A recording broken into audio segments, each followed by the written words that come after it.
करता हूँ कि आपने बहुत ज़्यादा यहाँ हमारा वेलकम किया, आपका धन्यवाद है। आपको पता है अभी 25 मई को लोकसभा चुनाव है, ये बड़ा अहम चुनाव है और ये मौका दोबारा नहीं आना। हमने एक बीजेपी सरकार जो है, इन्होंने दिखावा किया है, इनको लोगों से हमदर्दी नहीं है।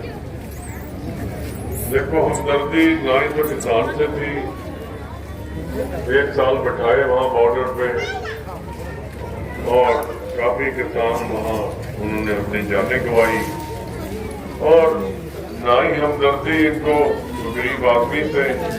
नरेगा की स्कीम तो चलो गांव वालों के लिए आई, पर आगे कांग्रेस सरकार आएगी तो शहर में भी कोई ऐसी स्कीम हमारी पार्टी चलाएगी, जैसे गांव में नरेगा चली वैसे शहर में भी चलाएगी।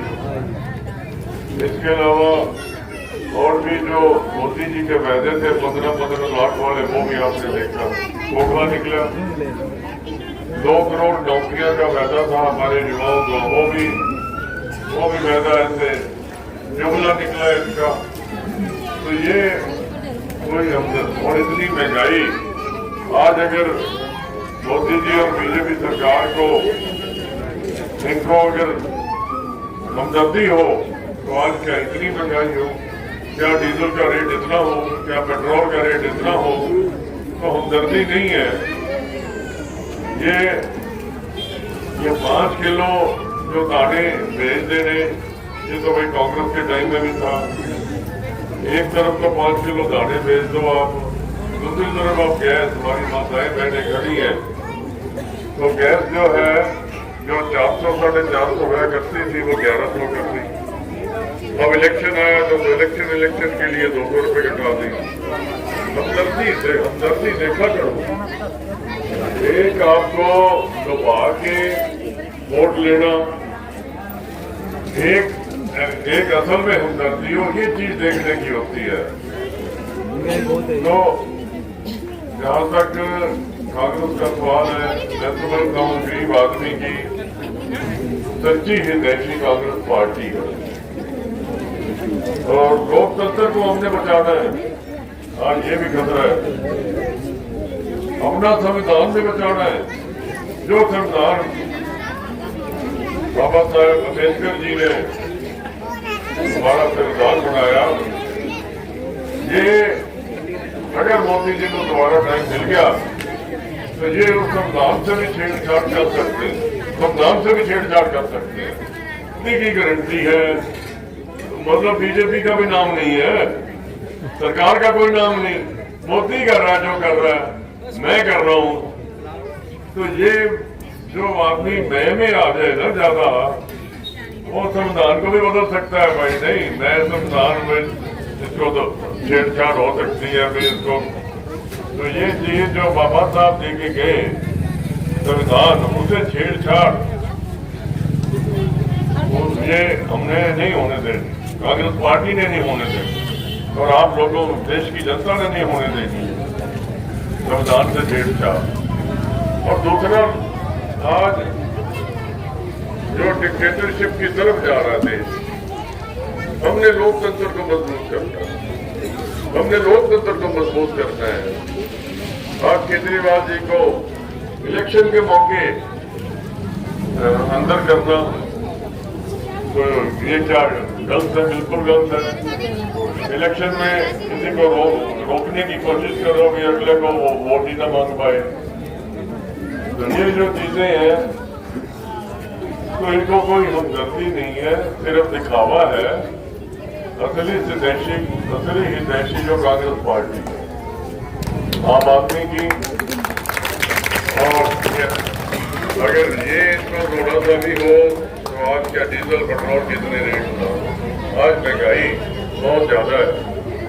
आज जीएसटी, हमारी हर चीज पे जीएसटी है।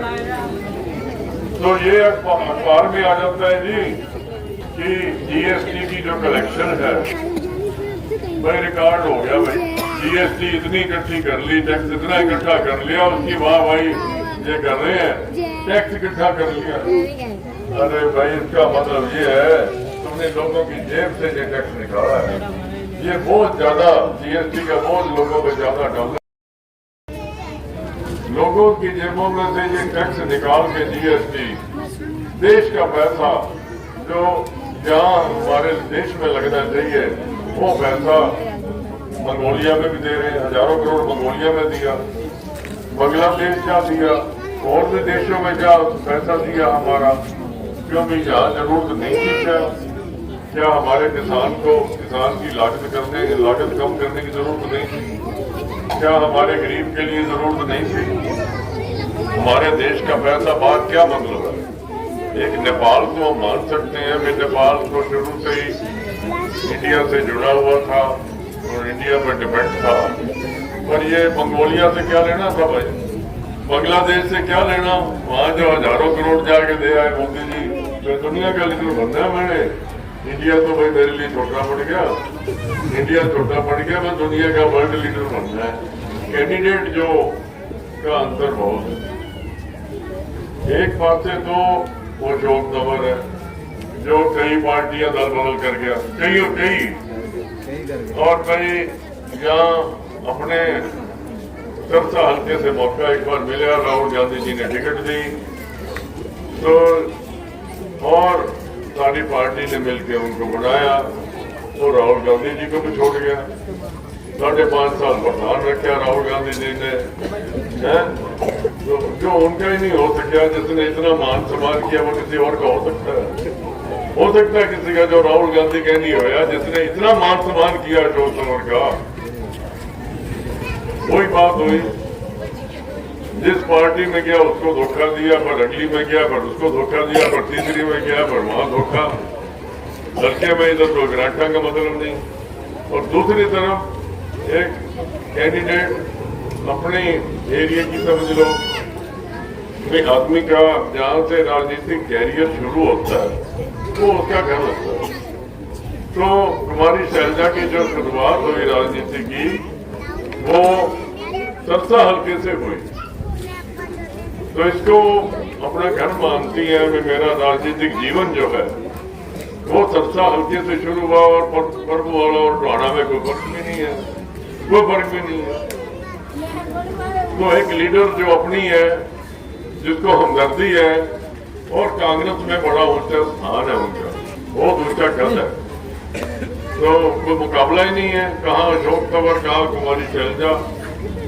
तो हमने कांग्रेस पार्टी को लाना है, जिस पार्टी को असलियत में लोगों से हमदर्दी है, कांग्रेस पार्टी को लाना है।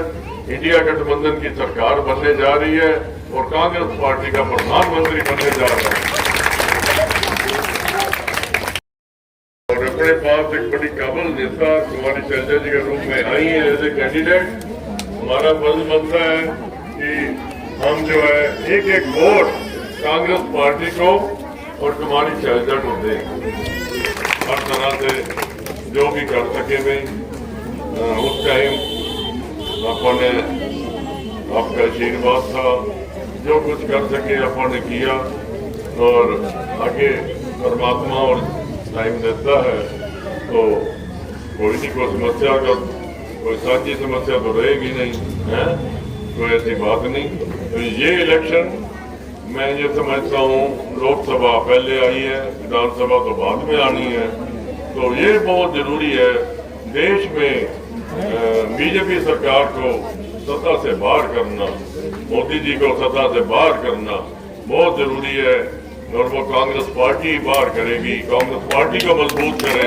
एक और एक बहुत अच्छी कैंडिडेट कांग्रेस पार्टी ने हमें कुमारी शैलजा के रूप में दी है, उसको एक एक वोट देकर कामयाब करें। आप मैं अपने मोहल्ले से, अपने ही वार्ड से, पुराने वार्ड से भाई बहुत उम्मीद करके आया हूँ, बहुत उम्मीद करके आया हूँ, और मैं आपका धन्यवाद करता हूँ।